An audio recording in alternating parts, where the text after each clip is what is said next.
system. Asif, you're in Tooting. What would you like to say, sir? Yeah, hi there. Yes, hi. Did you nod off? Yeah. Well, that's rude. Thing is, right, you know what, I don't know what comes out your mouth. Honestly, most of the time it's utter nonsense. Anyway, go on, give me an example of where hatred or violence is preaching one single mosque. You know, the thing is, right, it's actually the opposite way around, in fact. Because as a Muslim, I condemn what happened in Iraq and Afghanistan. Like a lot of Muslims, like a lot of non-Muslims actually marched in the streets. But hardly any mosque would ever speak against what happened in Iraq, what happened in Afghanistan. It's actually the opposite way around. So I don't know where you get your facts from. Most of your facts are based on utter rubbish anyway. I mean, let me give you an example. Let's take Asim Qureshi, right? They asked Asim Qureshi, what did you think about the guy who, the Rigby killer? And he said, I thought he was a nice guy, etc. When I met him, every single person was on his case. And then they asked a white non-Muslim person, what did you think about that guy who ran down those people on the Westminster Bridge? And he said, when I met him or I knew him as his colleague or his friend, he said, I knew him as a nice person. No one said a word against him. But Asim Qureshi, because he's a Muslim and he's representing Cage, everyone was on his case. All he said was, I thought the Rigby guy, when I met him, or from I knew him, he seemed like a nice guy. Oh, hold on a minute then. Asif, you're going to have to press the stop button in your head for a second, because I am going to talk. You carry on. Yes, you carry on. That's very kind. You do get like wound up like a little spinning top, and then it's very hard to interject, Asif, if I may point that out. There's some feedback for you. But if you say that when someone met the killer of Lee Rigby, they said when they knew him, he was a nice guy, do you not see how that might inflame tensions rather? Oh, right, okay. Then why didn't he... Question. No, you need an answer to the question. No, I don't want another question in return. I want an answer, Asif. It's called Q&A for a reason. Hold on. No, I won't hold on, because you haven't answered my question, Asif. You've got one last chance. Asif, I've given you one last chance, sweetie, to answer my question. Do you think it's okay to call... Because you can't debate with me, you have to bring out these answers. I'll never debate with you. You couldn't even debate me for 2 minutes. I'm asking you. Okay, so if I met someone... I'll answer your question. If I met someone today... If I met someone today and you ask me, you met somebody, for example... Yes, we got the point, Asif, carry on. Yes, you don't need to repeat things 18 times, just the once is fine. Yes, crack on. No. Yes, let me answer your question. And I said to you that when I met him, he seemed like a nice person, and that's it. That's my conversation in it, because that was when I met... Why would you say, Asif, okay, that is not answering my question. That is not returning to me. What do you think people will think if you describe the killer of Lee Rigby as a nice guy? And I can tell you one thing, Asif, for the record. I am sick with hearing he was a nice guy. I am fed up with hearing he was a good guy down at the mosque. He kept himself to himself. I am fed up with people like you, Asif, telling me, well, he was a promising footballer. He was a straight-A student. He was really good at GCSEs. He was a really good whatever. I don't care. I do not judge you by what you were like down at the mosque, by what your mum thinks about you, by the fact that your aunt is surprised at what's happened. I judge people on their actions. And if you kill Lee Rigby, you are not a nice guy. If you slaughter people on Westminster Bridge, you were never a good man. And I don't care if as a mother you never realised your son was capable of that, because that frankly just means that you are a bad mother. And I don't care if your son was inspired and hoping to be a footballer, because frankly I don't give a monkey's how he could kick a ball around a playing field. I care about his actions, and the actions of terrorists are those of terror, and they will never be a nice guy. So Asif, if you want to come back on this show again, you better get some arguments sorted out. Stop repeating yourself and stop telling me the killer of Lee Rigby might have been a nice guy, because I'm not going to hear it. So on Friday's show, apparently I was guilty of premature evaluation. I hear they have a pill for that now. And is prepared to testify that as a candidate, Donald Trump directed him to make contact with the Russians. Yeah! Here's what happened. ABC News reporter Brian Ross released a story claiming that when Trump was a candidate, he told Michael Flynn to contact the Russians. Ross later corrected himself, saying it was actually when Trump was president-elect. Now, Brian has been suspended for a month.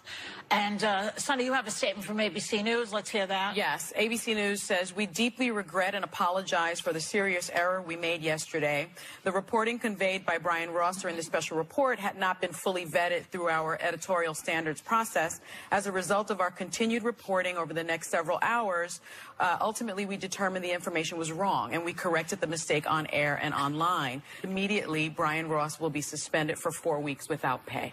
Okay, that's ABC's statement. Brian Ross has released a statement also on Sunday. He said, my job is to hold people accountable, and that's what I agree with, being held accountable myself. And that's why I agree with being held accountable myself. So he has basically, I mean, I would say that this is people are slamming this as fake news. To me, it's a mistake. It's not, he didn't deliberately put out a false piece of information. Yeah. He made an error. What do you girls think? He goes to jail, he goes to jail, he goes to jail. Lock him up. Lock him up. Significant error, though, and I think journalists have to be, given the climate, very, very careful with their reporting. It's not important to be first. It's right. Or first, rather. It's important to be right, and he was wrong, and he's paying the price for that. Candidate Donald Trump directed him to make contact with the Russians. Yeah.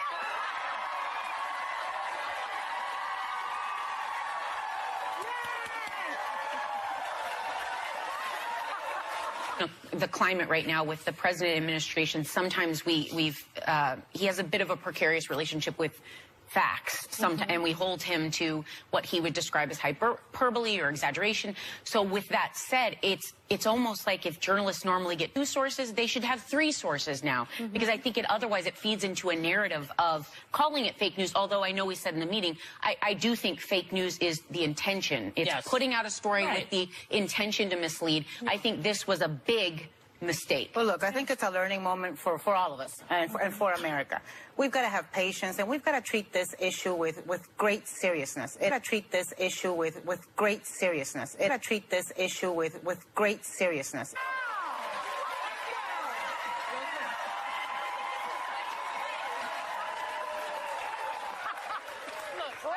Beginning to look a lot like Christmas, and it's beginning to look a lot like collusion. It's a serious issue. It's about national security.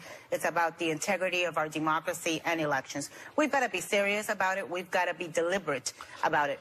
As far as Brian Ross and what happened here, you know, he clearly made a mistake. He's paying the consequences for that mistake. Yeah. And I think it's a good standard. Now, it's the same standard I'd like to hold the President of the United States to. Good luck. I think that, you know, Brian Ross was not trying to lie. Yeah. He made a mistake. Yeah. Grave consequences, grave mistake, paying the consequences. I have a lot of things to say about this. When it happened in real time, I think everyone who was watching the show could see my discomfort at the room erupting like the Dodgers had just won the World Series.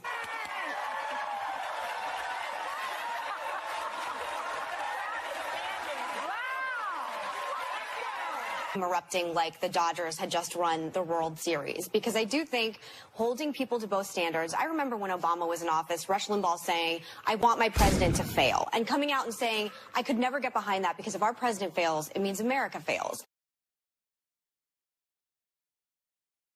Search and destroy mission had begun. I'm not talking about search and destroy, but I've been listening to Barack Obama for a year and a half. I know what his politics are. I know what his plans are, as he has stated them. I don't want them to succeed. If I wanted Obama to succeed, I'd be happy the Republicans have laid down. And I would be encouraging Republicans to lay down and support him. I don't want, look, what he's talking about is the absorption of as much of the private sector by the U.S. government as possible. From the banking business, to the mortgage industry, to the automobile business, to the healthcare. I do not want the government in charge of all of these things. Remember when Obama was in office, Rush Limbaugh saying, I want my president to fail. There's no need to be cheering and celebrating, to each their own, whatever. I will say on the fake news note of this, I went to a Christmas party over the weekend. It's no secret, most of my friends are in conservative media. I feel a lot like I'm an astronaut from a different planet, come here to try and explain both worlds to each other. That's how different I feel on this show sometimes. And I will say that Fake news and what we did on Friday, that's what I was being accused of being a part of. And I don't want to sit on a show where I feel like we're giving fake news or reacting irresponsibly, because the cut and short of it is, no matter what happens, and by the way, I think this is far from over, but we should take the information that we have and take it in time and explain it to people, because having one piece of information, which ended up being fake news, in my opinion, it doesn't mean that an impeachment trial will start this evening. Do you believe that Brian Ross deliberately did that and put it out as fake news? I don't think it was deliberate, but I think it was fake news. But that's what fake news means. The Dow dropped 350 points after it happened. There are real-life ramifications. That might have had something to do with Flynn and Mueller. But I'm just 350 points after it happened. There are real-life ramifications. That might have had something to do with Flynn and Mueller. But I'm just saying, but it was fake news, and then the Dow dropped. There are real-life ramifications to this. I think Let me just say one more thing. 71% of Alabama voters don't believe that they don't believe the news about Roy Moore being a child molester, no matter how many people have come out to say it. That is a complete and total distrust and lack of responsibility on the media's part. Let me tell you. No, they distrust the women. That has nothing to do with the media. No, they distrust the media's take on this. They think that the liberal media. They just report what the women say. But there's such a distrust in our journalists right now that they don't believe what they're saying, because when on election day, the day after, you have a bunch of people going on TV demanding impeachment the day after, you think, and I feel this way, that there is a liberal bias that doesn't matter what happens, that you just want to take down Trump no matter what happens and no matter what happens to the country. Look, I think Megan is right. There's a bunch of double standards. But I'll tell you what one of the double standards I feel is. I think that if Hillary Clinton had done half of what Donald Trump has already done under a Republican Congress, the impeachment papers would already be drafted. I also think that, look, we've got to be very careful and really thoughtful about the difference between fake news, real journal. Here, Brian Ross made a mistake. The network took action. He's accepted the action. Everybody's apologized. Everybody's apologized, and everybody's admitting it's a mistake because there was no intent. Fake news is a catchphrase that Donald Trump is trying to use, I think, against real news. That's inconvenient for him. I agree. And we've got to be really careful. Yeah. You go after every shiny ball with one source. Again, I think the media the majority of mainstream media is so hell-bent on taking Trump down. And again, if he has done something that he should be taken down and impeached, it will come out. I have faith that nothing stays a secret, especially in D.C. too long. But stop taking the bait and jumping, because trust me, President Trump was tweeting about this, that it was fake news. It gives ammo to whatever you think isn't real or is fake. But a mistake is a mistake. But I mean, the guy made a mistake. And they've already admitted it. So what else can you do about it? Testify that as a candidate, Donald Trump directed him to make contact with the Russians. Yeah!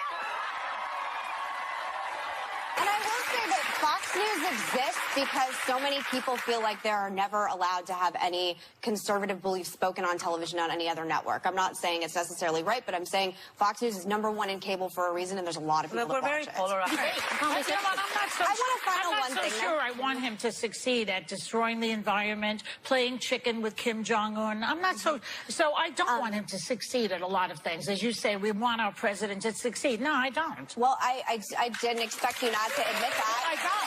Well, do you? He gets out of the Paris Accords. He antagonizes everybody all over the world. The things that I thought Obama did wrong and the ramifications that I think my future grandchildren will feel, I still, at the end of the day, I love America. I'm a true patriot. I want Trump to succeed. I want Obama to succeed. I want America to continue I love America. It's him I can't stand. We'll be right back with more. The present-day president there is collusion proven here. So it's not that it's a happy day. It's we need to figure out what went down here. Like that, I can't find myself cheering either. Oh, no, it's a happy day. Come on. Well, come on. I am more concerned. He is going to be taken down for what he did.